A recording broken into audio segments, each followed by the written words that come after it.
What if the most important decision made today wasn't made by a human?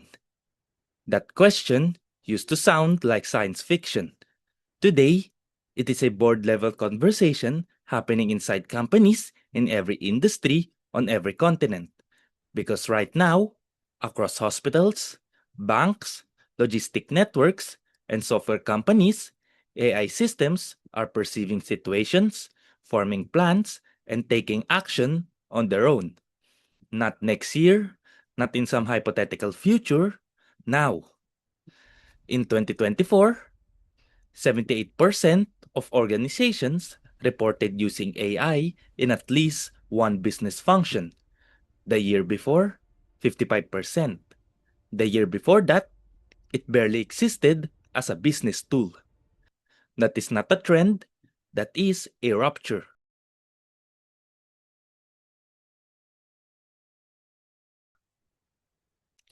My name is Moneiron Joshua Navarro, and in the next 10 minutes, I'm going to walk you through the three forces reshaping how intelligence works: generative AI, agentic AI, and AI operations.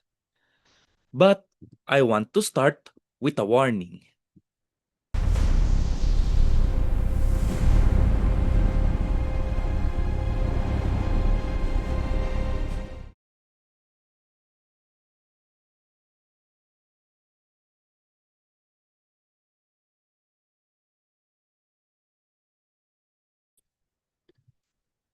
Everything you just saw was made by a machine. The image, the code, the voice, none of it was touched by human hands, and you could barely tell the difference. That is generative AI. At a technical level, it works through prediction. Given a sequence of words, pixels, or sounds, a generative model asks one question over and over. What comes next? And through exposure to enormous amount of human created content, these models learn to predict so well that their outputs became genuinely useful, sometimes extraordinary.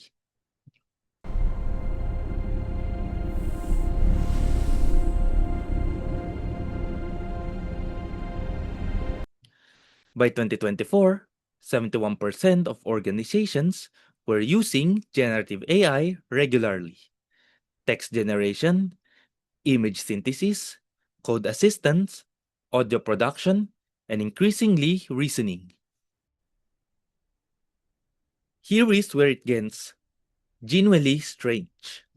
The latest generation of AI models, OpenAI's O1 and O3 among them, do not just predict, they deliberate.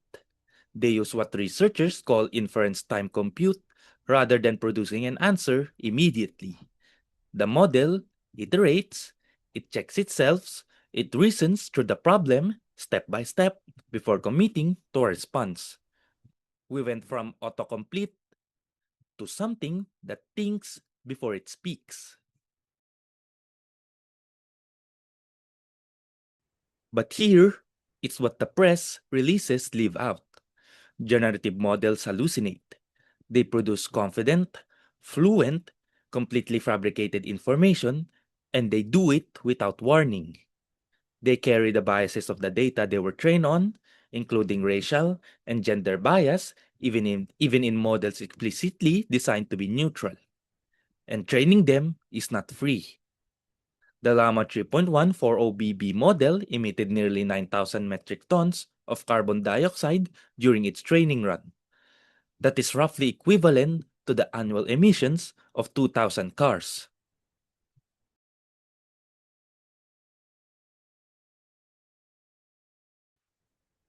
And the thing is, generative AI, for all its power, is still fundamentally reactive.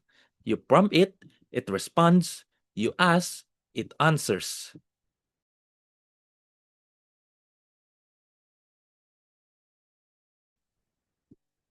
Imagine you gave an intern a task, not a question, a task. You said, research our top three competitors, summarize their pricing, draft a report, and send it to the team by the end of the day. You did not tell which websites to visit, which tools to use, how to format the document. You gave them a goal and trusted them to figure out the rest.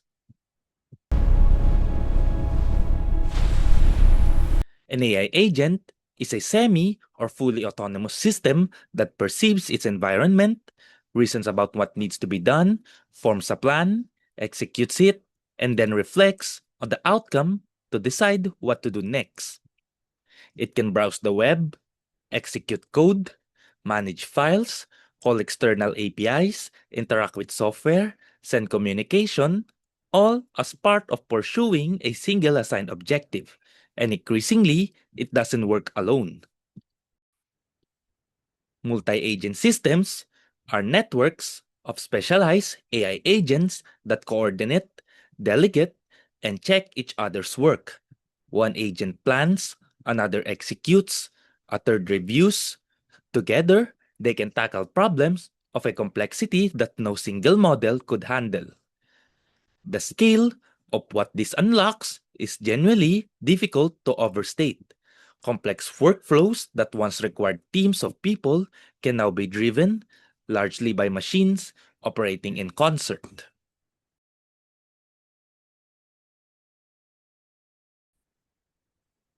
But autonomy raises questions that do not have clean answers yet.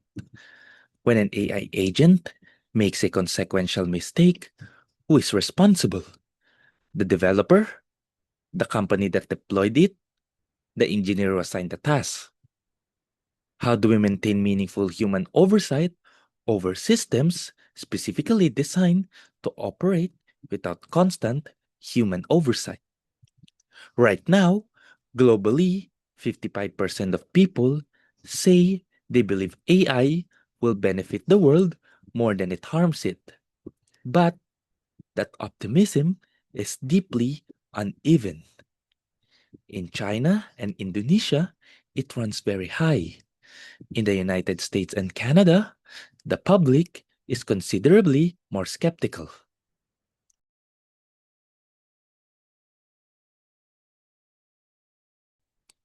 And while that debate continues, a quieter, less visible form of AI has already embedded itself into the backbone of modern technology.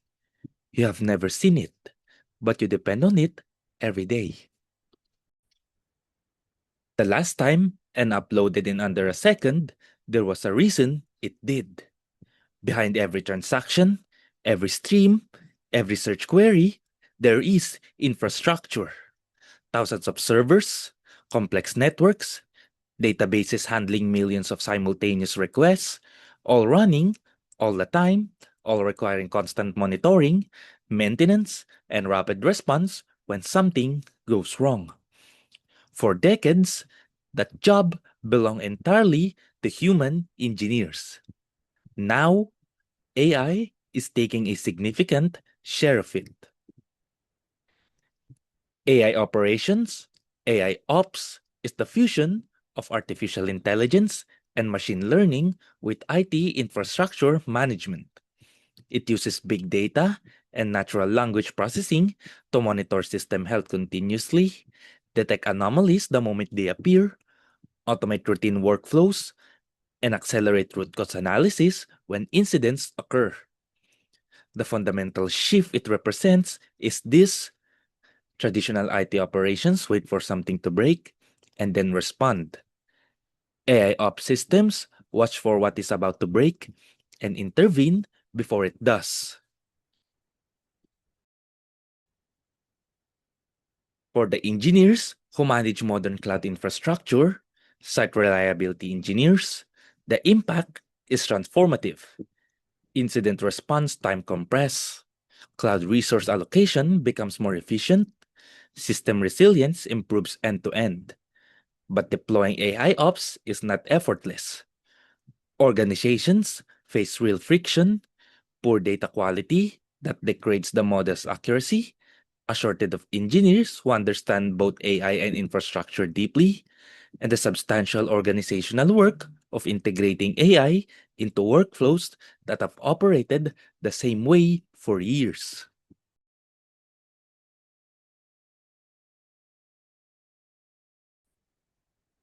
We are at an inflection point, and the data makes it undeniable. The public text data used to train today's most powerful AI models may be fully exhausted as early as 2026. The industry is already pivoting toward synthetic data, toward more efficient training paradigms, toward models that learn more from less. Regulation is arriving. The EU AI Act is the world's first comprehensive legal framework for AI. In the United States, 131 state-level AI laws were passed in 2024 alone. International AI safety institutes are being established. Governments slowly but unmistakably are beginning to govern, and the economic states are staggering. A multi-trillion dollar opportunity already demonstrably boosting productivity, narrowing skill gaps, and transforming entire industries. At the start of this video, I ask you a question.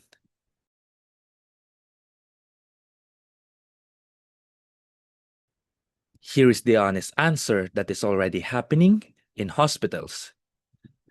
AI systems are flagging anomalies in patient data. In financial institutions, AI is approving and declining transactions. In the infrastructure that runs the internet, AI is making thousands of operational decisions per second. The question was never whether this was coming, it was always about what kind of AI we would build and when it did. Generative AI gave machines the ability to create. Agentic AI gave them the ability to act. AI ops gave them the ability to manage the world we built.